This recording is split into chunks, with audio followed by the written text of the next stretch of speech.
Many dreams die while suffering. When you're suffering, you give up on the very things that you wanted the most. So many people out there fail, not because they don't have the ability. It's because they don't have the heart to go through adversity. Now it's the mental game. And that's where people get lost in life, get lost in that next level. So, if you take people, and I've told you this, and you expose them voluntarily to things that they are avoiding and are afraid of, that they know they need to overcome in order to meet their goals, their self-defined goals.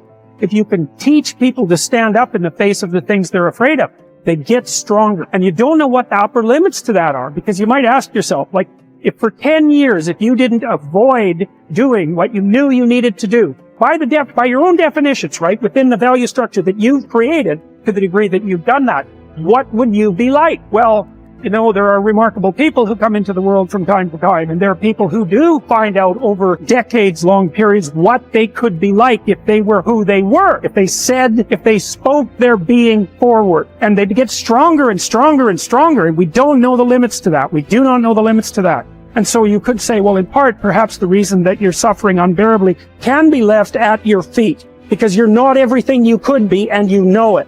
Now, whatever goal you have, you're going to have some opposition. You're going to have some difficulties. You're going to have some challenges. You're going to have your inner conversation telling you can't do it, and you're going to have people picking at you.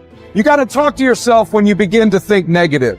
I don't think I can do that, Les. You can. Why don't you just test yourself? Why don't you stretch, Les? Come on, man. When you start seeing yourself thinking something negative, stop it right quick. Stop yourself. Catch yourself. When you find yourself getting negative with people that you have allowed to push your buttons, when you find yourself becoming negative about what's happening to you, you've got to affirm to yourself in the process, hey, no. I can make. There's some way this can happen for me. As you start believing that you are worthy of good things supposed to happen to you, you develop a sense of entitlement. Good things supposed to happen to me. Working on yourself, watching that inner dialogue, it will determine the quality of your life. You chase something that you believe you deserve until you get it. And it doesn't matter what happens to you. It doesn't matter how many times you get fired. It doesn't matter how many people don't believe in you. Just go until you get it. Because if you're willing to go through all the battling you got to go through to get to where you want to get, who's got the right to stop you? Nobody. It's your right to listen to your gut. It ain't nobody's right to say no. And to earn the right to be where you want to be and do what you want to do. If you do what is easy, your life will be hard. But if you do what is hard, keep coming back again and again and again. Get up, trust every day, knowing some way, somehow, with a spirit of expectation, I can do this. If you do that over and over and over again, your life will be easy. I think that there is a biological imperative hardwired into the brain that you must do hard things in order to feel good about yourself. And when I think about it from an evolutionary standpoint, and this is why I think rich kids implode, they just never had to do hard things. From an evolutionary perspective, I think it was just so hard to stay alive. Like for millions of years, it really was red in tooth and claw. Like to stay alive, you were kill or be killed. You were hunting, gathering, fighting other tribes. I mean, just crazy. Mm-hmm. And the people that were going to survive were going to be the ones that got a self-applied emotional reward for doing something hard. And when you do something hard, you recognize it needs to feel good. And if it does, then you will keep doing hard things and you're the far more likely to survive than the person who's like, that sucked. There was no redeeming qualities.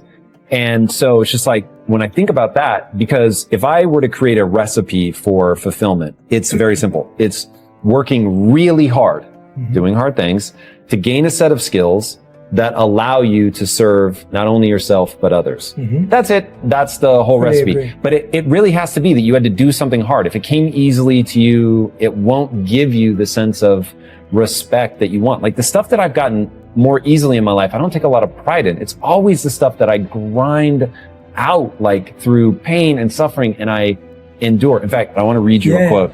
This is one of my all-time favorite quotes.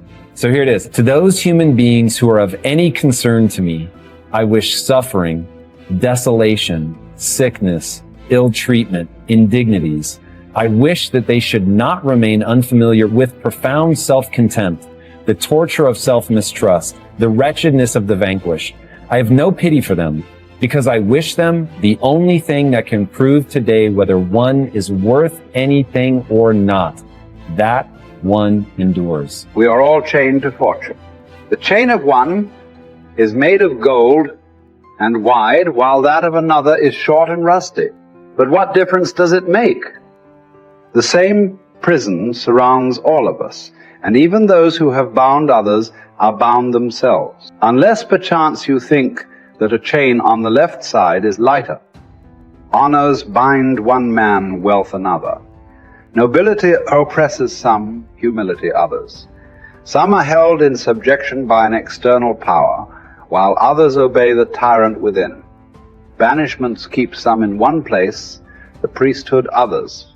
All life is slavery. Therefore, each one must accustom himself to his own condition and complain about it as little as possible, and lay hold of whatever good is to be found near him. Nothing is so bitter that a calm mind cannot find comfort in it. Small tablets, because of the writer's skill, have often served for many purposes, and a clever arrangement has often made a very narrow piece of land habitable. Apply reason to difficulties. Harsh circumstances can be softened, narrow limits can be widened, and burdensome things can be made to press less severely on those who bear them cleverly. We are emotional creatures. We all study, like you're talking about it, using your brain. You're such a smart person. I love you dearly. And you analyze it all. But your effing brain isn't going to do shit. What's going to do it is enough emotion. Well, emotion is the power. Emotion is what starts wars. It's what ends wars. Emotion is what gets you married. Emotion is where kids comes from. Divorce is where emotion comes from. Everything that you can think of a major change in humanity, from the most extreme of war to the most gentle of love, all come from human emotion. So it's the mix of emotion. It's like knowing what you want and having the right fuel to get there. And if the fuel has no combustion, you're just bored, you're not going anywhere. If the fuel is total trauma and I'm overwhelmed, you just blow up and go nowhere. There's that delicate balance. And I've learned over the years how to help people find that balance. I would ask you to consider something. Please. What you just said is absolutely true. I know you really well. You know how much I respect and love you personally. And what you've accomplished in your life is extraordinary. What you're continuing to accomplish is extraordinary. But there's an emotional inflection that made you use those things in those moments. It wasn't just those understandings. The emotion made you find the answers, brother. And then you have a really smart mind. You found the answers, figured out how to use it. But there were inflection moments that made you do it. There's a reason why you left your company after building it to $1 billion. It wasn't intellectual. It's emotions. So, but you have developed your mind so much. It's like your right arm, your bicep is really strong. Your left one, not quite as much. And I'm inviting you to consider that your left one is your more powerful one. And you've used it in key moments. But it's very protected to use the mind, because we're all afraid to feel a little too much. So the more I can understand it, I put it out here, I can analyze it, I don't have to be in it.